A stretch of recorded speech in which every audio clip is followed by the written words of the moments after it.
The talk tonight is going to begin with chapter 2 in the Karmapa's book about authentic practice.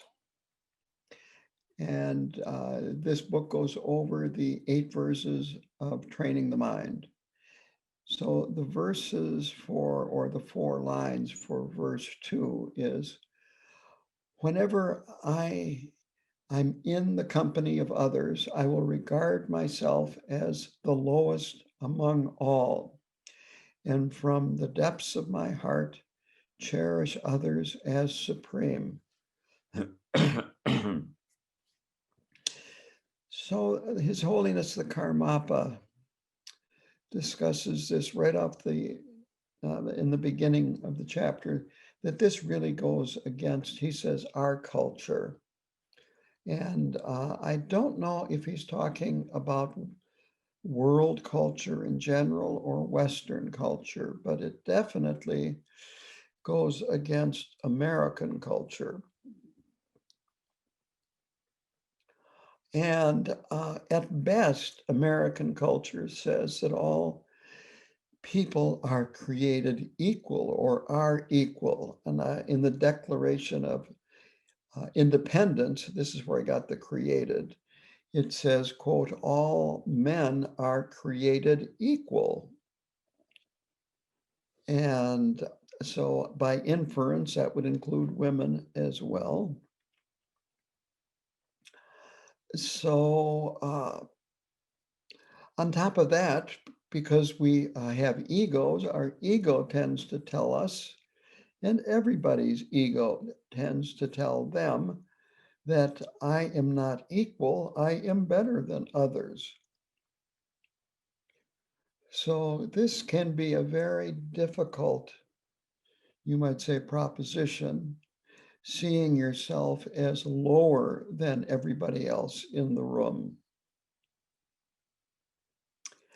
And this can be a problem, of course, with people that have low self-esteem.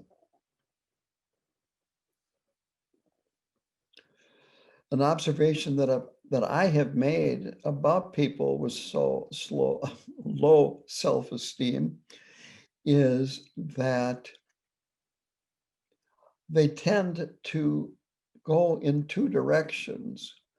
One is just get depressed and feel badly about the whole thing, or B, become arrogant, even more arrogant than others. It's like if you're leaning to the left, thinking that you are a bad person and worse than other people and so on and so forth, you then overcompensate and lean even more to the right and become more and more arrogant, inflating yourself, and so forth.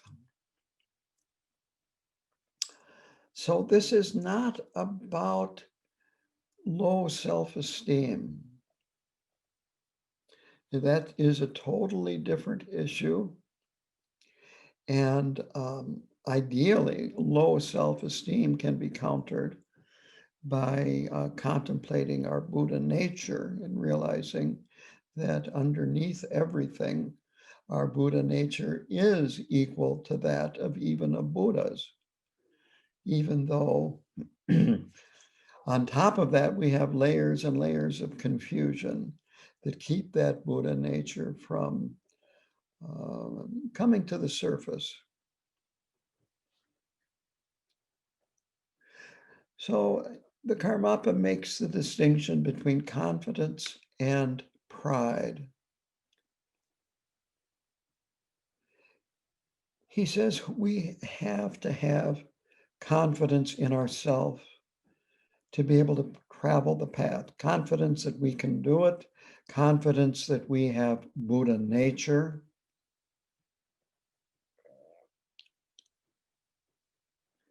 And he says that this confidence could be looked at as a type of positive pride. And this needs to be increased. Now, the main type of pride that is the problem and needs to be eliminated is that you thinking of yourself as being better than other people, or ignoring others, or thinking badly of others. All three of those are a problem, and all three of those can be eliminated when we start placing ourselves below other people.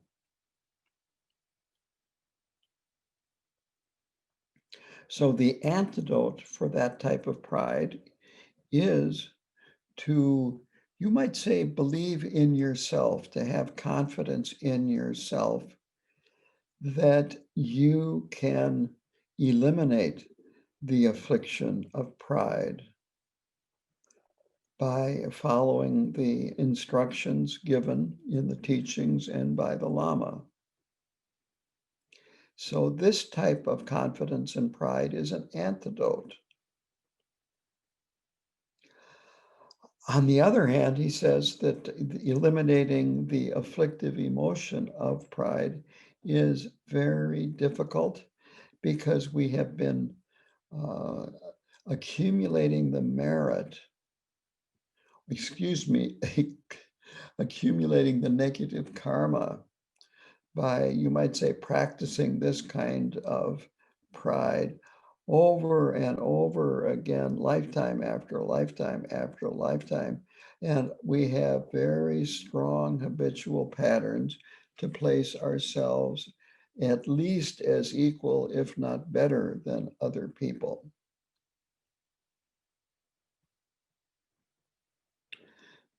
I think he used the term, we've been swimming with them for a very long time. So the confidence is, to repeat myself, to feel that between you and practicing the teachings, you can eliminate this obstacle, this afflictive emotion.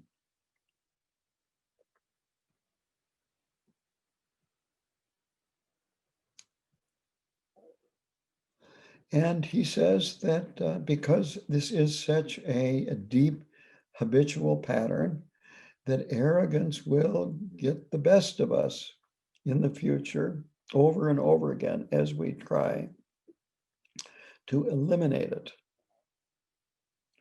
But this is not to, this is nothing to get discouraged about, because we can do it. It just takes time and repetition and not giving up, being patient,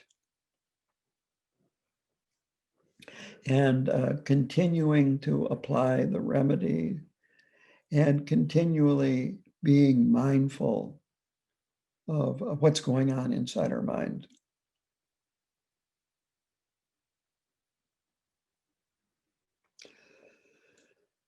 And another reason why it is difficult is because this is so different than, you might say, conventional wisdom, what happens in the conventional samsaric world. So I was reminded of a teaching that Khenpo Karthar Rinpoche gave quite a few years ago, and it was a weekend teaching, and he was talking about the 10 non-virtuous actions of body, speech, and mind. And in this particular session, he talked about the 4 non-virtuous actions of speech. When he was done, he opened it up to questions. And one of the very first questions it really wasn't a question, it was a statement. And the statement was, this eliminates all normal conversation. And there's a certain truth to that.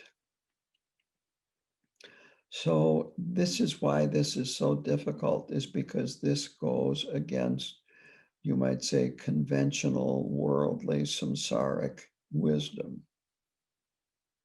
And I'm using wisdom here you could almost say tongue in cheek.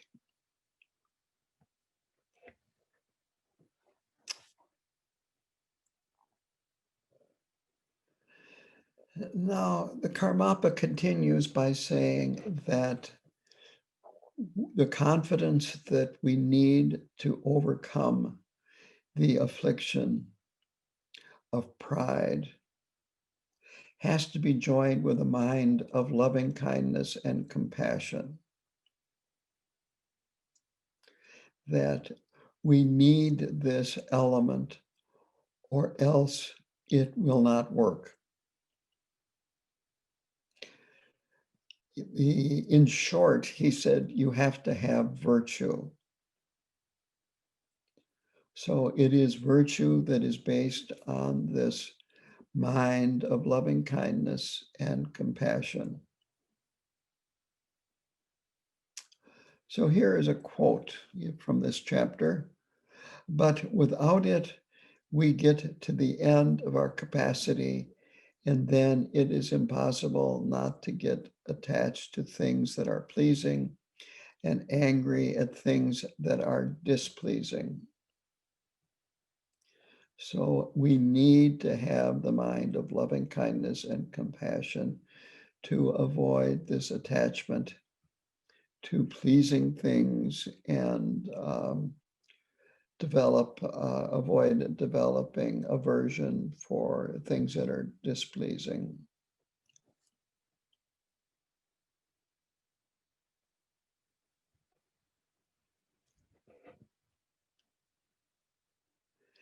And so by thinking or saying to yourself, I am important, this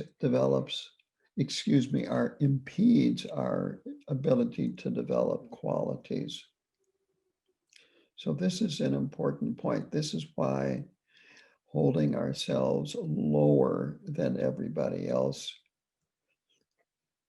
prepares us to develop these qualities. And he stresses that as we are followers of the Buddha and his teachings, we need to continually develop. It is a huge problem if you think, well, now I have developed enough, I can rest for a while. Take a break, relax, and so forth. But the Karmapa stresses that we need to have our motivation set on continually developing, continually improving, continually practicing both on the cushion and off the cushion with the rest of our lives. And he will get into this in a little bit more detail in the next chapter.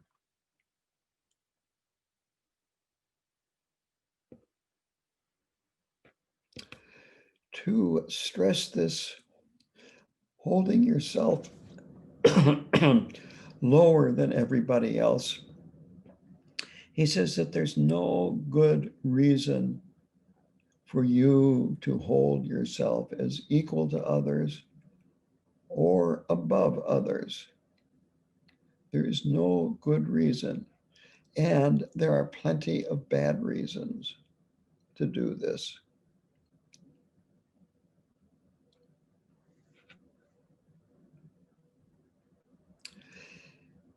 The remedy for the afflictions, he continues, is to identify them, to see them as faults, and then feel disgust towards them. You might say to have some feeling revulsion towards the afflictions. And if you do this, they will naturally go away. He says there's no reason to suppress them or try to destroy them. That if we identify them, see them as faults, have some disgust or revulsion for them, they will naturally weaken and go away. And so he ends the chapter here with a quote that I like. The most important point is that if we lack complete revulsion for the afflictions in the depths of our heart and mind, then no matter how many things we do externally, such as applying antidotes, gathering the accumulations, and purifying misdeeds, they won't help. They won't be remedies for the afflictions. So that finishes chapter 2. Chapter 3 is Apply the Dharma as an Antidote. It begins with these 4 phrases from the 4th stanza. In my every action, I will watch my mind. In the moment destructive emotions arise, I will confront them strongly and avert them, since they will hurt both me and others.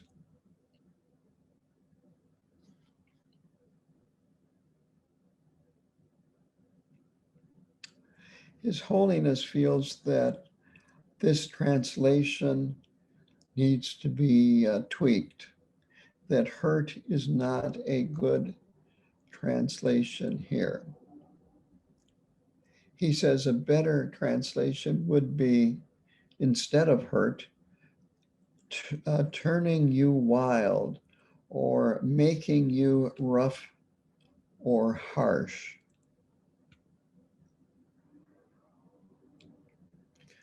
So to put that in one of those phrases in this last phrase, since they will turn you wild, turn both you and others wild, or since they will make you and others rough or harsh.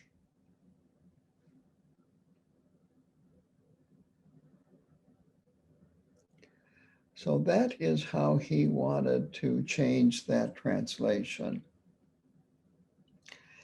And the point being here that through the force of habituation to the afflictions, you become a rough, unsavory person. And needless to say, we want to avoid that.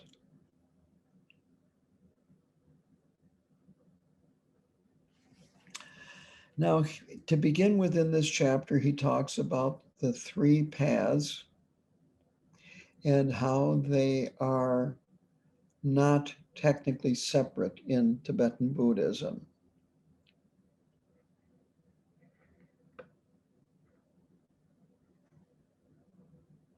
And this reminds me of one of the mind writing slogans, which goes something like, all dharmas agree on one point.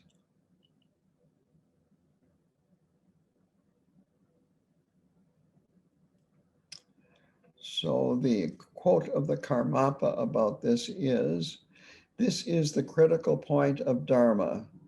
Whether our Dharma is functioning or not, is successful or not, it comes down to this.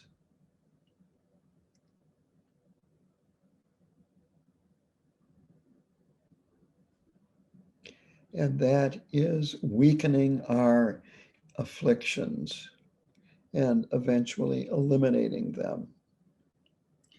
And through watching your mind.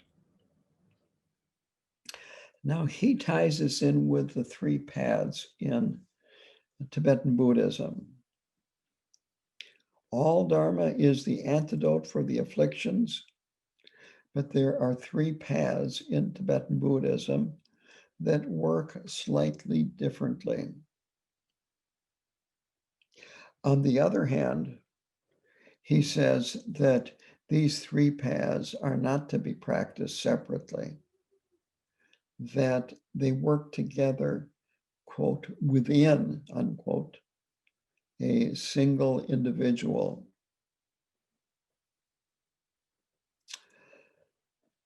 The paths are the foundational vehicle or path.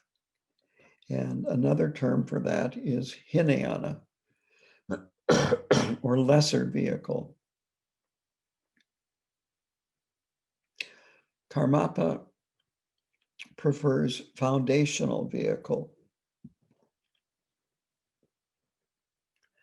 And I'll go into that in a little bit here. Then there is the Mahayana. And finally, the third path is the secret Mantrayana or the Vajrayana.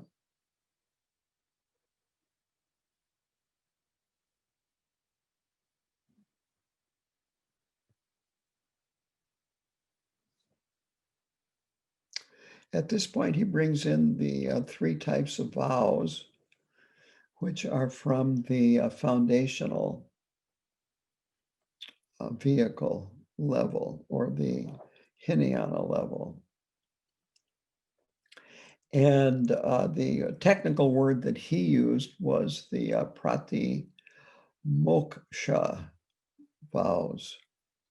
And these are vows of individual liberation. They include the 5 lay precepts.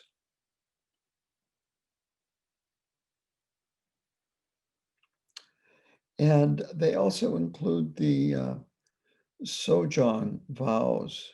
He talks about fasting vows. And so the Sojong vows are given in the beginning of the day when you're doing Nyungne practice. There are other activities that they will have Sojong vows for them. The vows are basically the same as are in Nyungne. The wording of the vows you take might be slightly different.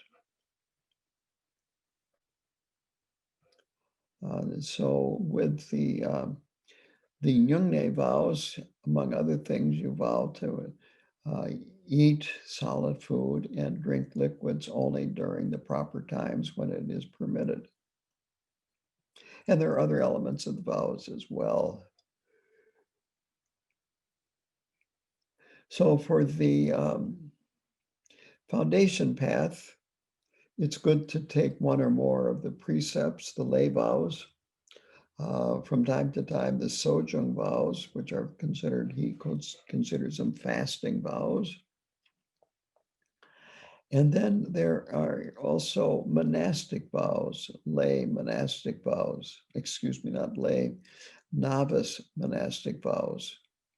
If you take monastic vows, you're not a lay person anymore. Now you are a member of the Sangha, the monastic Sangha. And so with these vows on the foundation level, we are working with our body and speech primarily. And we're doing this to eliminate and as antidotes to our afflictions.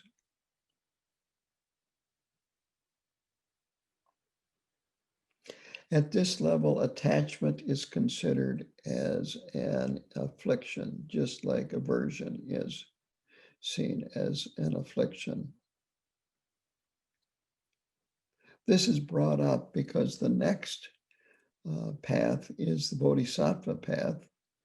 And the main vow that is important here is the Bodhisattva vow, where you are vowing to practice and travel the path so that you may be able to liberate all beings in the future.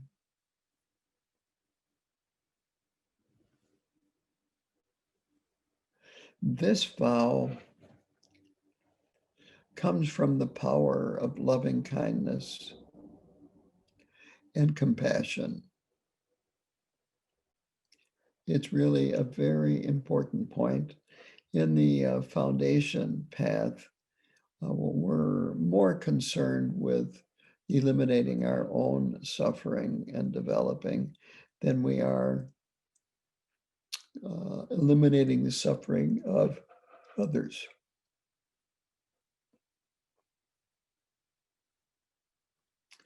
At this level, the bodhisattva level, he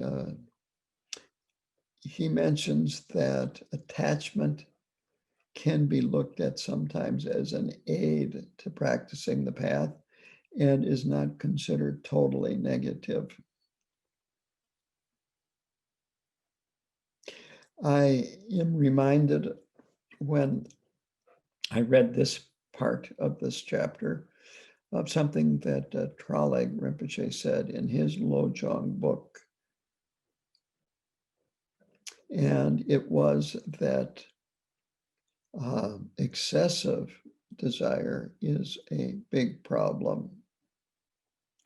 He did not say that desire is a big problem. He just said excessive desire. And that's what he was getting at here, is that while at the foundation level, attachment is considered an affliction just as much as aversion, that on the bodhisattva level, it is not viewed as seriously wrong, and even as an aid sometimes to our traveling the path and progressing. So the main problem that needs to be eliminated is hatred and aversion on the bodhisattva path. The next and final path is the secret mantrayana vows.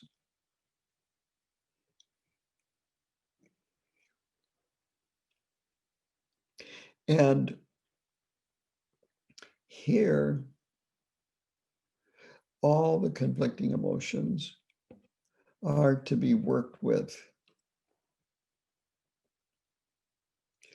The primary affliction to be worked with, on the other hand, is delusion.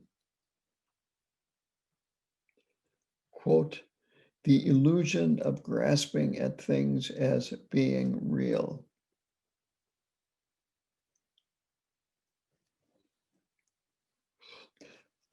This means the lack of solidity of objects in our material world.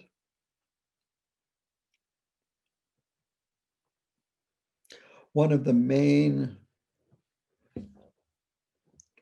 thing that you're working on the Vajrayana path is understanding prajna, which is, it's a word meaning wisdom. It's not primordial, self-existent wisdom, but it is wisdom that can be developed. Primordial wisdom can't be developed. All it can be done is to have it uncovered and exposed. So in the Vajrayana, we're working with wisdom and developing our wisdom.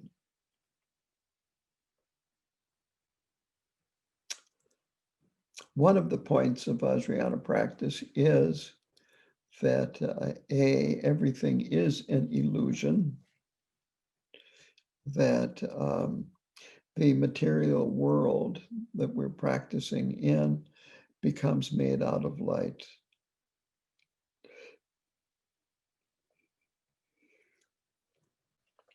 In our visualizations and so forth.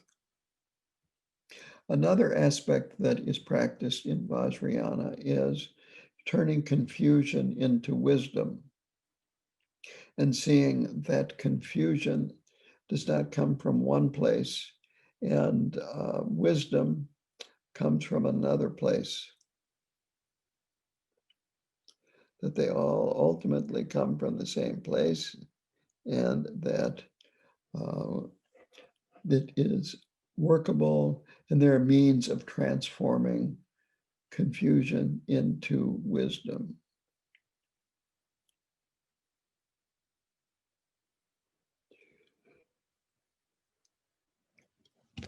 Here, with these verses, to go back, in my every action, I will watch my mind, and the moment destructive emotions arise, I will confront them strongly and avert them.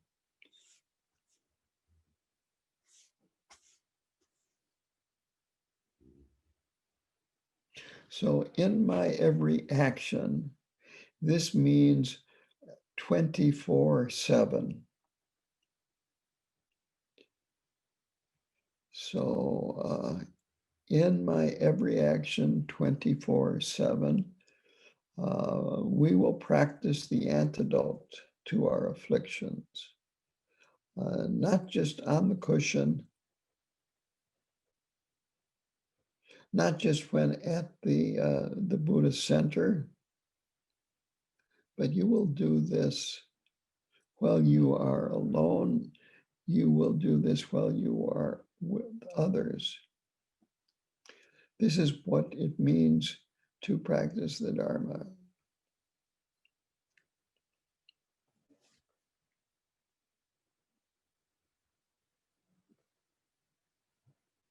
Karmapa mentions that even when you tighten your belt,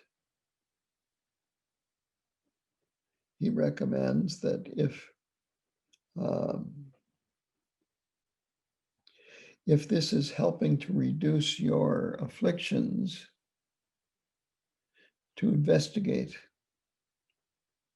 to see, is this helping reduce your afflictions? To see in very, very fine detail what you are doing. Are you improving? Judge whether you are improving or not, and so forth. This reminded me of a very important and very well-known saying, which goes something like, my view is as vast as space. My attention to karma is as fine as grains of flour. The view being as vast as space is viewing ultimate reality as being incredibly vast and spacious and having the potential for anything and everything to arise in. But it is at this point where he says, my attention to karma is as fine as grains of flour. The point being, we need to pay attention to our karma and the karma that we are creating that we'll have to live with.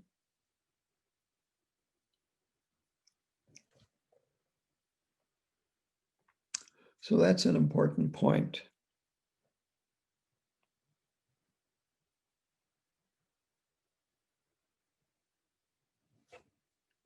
He moves on then to talk about public display of your Buddhist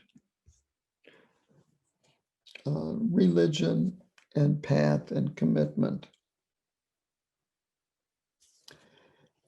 And he says that having public displays of this as your spiritual path is really not a good idea.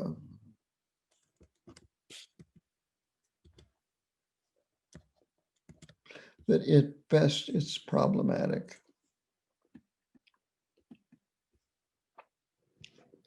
So don't wear your Buddhism like a badge, and that the best you can avoid outward displays of sacred objects. Sometimes I will have a mala around my neck. And of course, with these robes, it's really difficult to blend in and not be noticed. But before I became ordained, when I was out in public, I would not have anything on me, anything visible that pointed out to me being a Buddhist. That's not what it's about. It's not about you, it's about other people and how to make them comfortable around you.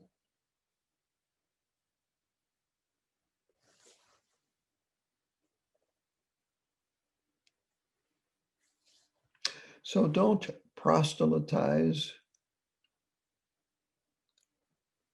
and avoid having a lot of physical objects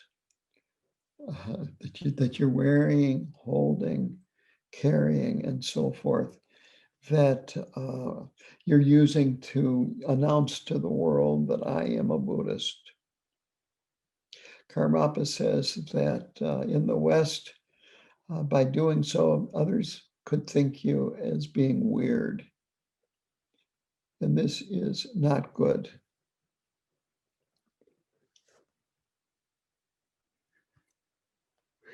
When people ask me about my robes and so forth, I will tell them. On the other hand, I won't lecture them, and I'll keep it fairly short. And if they want more information, then they'll ask, and I'll give them some more information. But the point is, you don't want to bore them to death, so to speak. You want them to remain with at least a somewhat positive feeling about about the religion of Buddhism, and especially Tibetan Buddhism.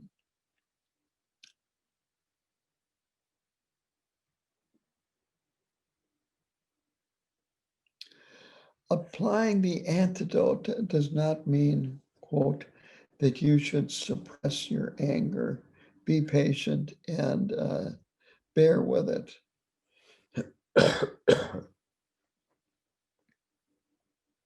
Suppressing anger can be a huge problem because at some point you will be unable to suppress it. And it may be that it is working really hard to get out, and in the meanwhile, that affliction is just sending toxic signals to the rest of your body. So it is good to not let the anger out, not let it decide your actions of body, speech, and mind. But on the other hand, don't just suppress it and stuff it. Yes, that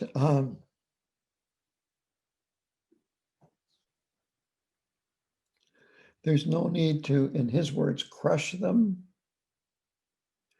That what is needed is that we have to identify them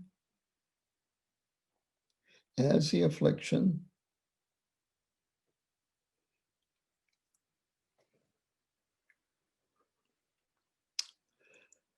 and that he goes on to talk about the practices of Nundro. Some of you, I'm sure, recognize this. The 4 practices of Nundro are going for refuge, purification using the Vajrasattva mantra. The 3rd is accumulation of merit by making offerings, both real and imagined, as in the Vajrasattva practice. And then the last is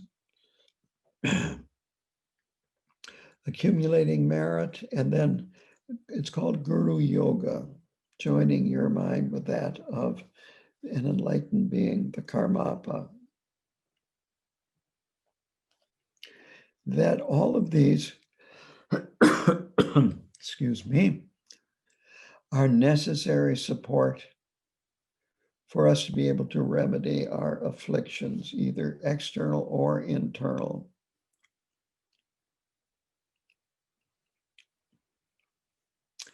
And practicing the 4 practices of Nundro helps very much. That going for refuge prepares us to see more clearly, to be more open to wisdom, to have an easier time of distinguishing between wisdom and confusion.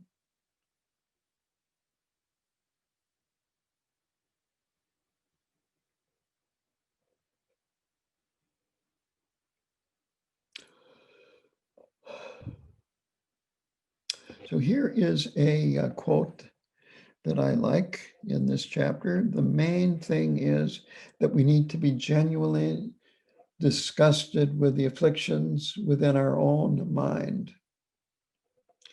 This is the internal support of revulsion. The external support is our developing virtue, preparing ourselves through the 4 practices of Nundro, and so forth. And as was mentioned earlier in the previous chapter, having confidence in ourselves. This support of revulsion reminded me of a line from the Mahamudra lineage supplication. And sometimes that the word is translated as detachment. And I think that is the word that's used in the copy that we chant. And it is, detachment is the foot of meditation. And it refers to things that are mentioned in the prayer are food and wealth, honor and gain, which is referring to the 8 worldly concerns. And so we need to have revulsion for the 8 worldly concerns, for our afflictions and so forth, so that we can then, you might say, detach ourselves from them and apply the remedies successfully.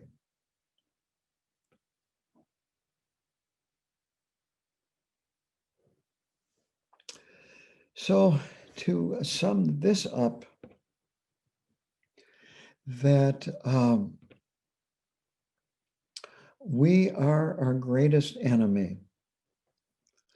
We also are the antidote to the enemy. Our ego is our greatest enemy. And we have the antidote too, because we have Buddha nature.